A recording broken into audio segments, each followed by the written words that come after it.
Uit die staanspoor was dit duidelik dat sterk teenstand net verwag kon word in die twee toetswedstryde, met die ander kombinasies teen wie die Springbokke sou speel nie opgewasse teen die Suid-Afrikaners nie.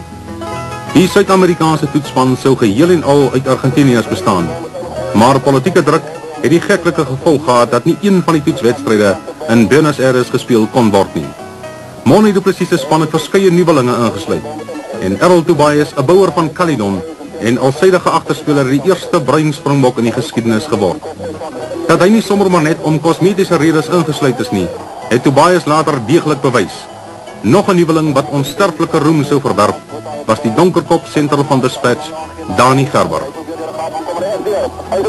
Min visuele materiaal van bruikbare gehalte het oorgebly van die toetswedstryde op die toer, en die eerste toets in Montevideo is onder betreklike primitiewe omstandighede gespeel. Santiago was die toneel van die tweede toets, en die keer was daar daarom 'n tikseltjie toetsatmosfeer voor die twee spanne opdraf.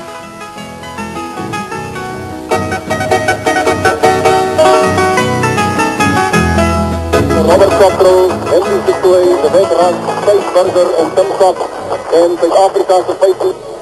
Die hele spuiten Dr. Augie Cohen kom hier voor voorbij gestapt. Maar het applaus aan die oorkant voor die grensrechter daar met die rooi MP en die zwartbroek. En kom hier afkop nou vandaan, wordt dat distans de kantlijn toe. Heel vooraan is Louis Moelman en Mounder van Jurgen, die bal belandt op die grond. Die wordt nu al lang strijd hier oor. Uit op die middenlijn, hij zei Gary Garber, steeds voorbij, wat gejaagd is, wat is het te zien. Uit op die 22, hij keert het achter toe voor Kudelli.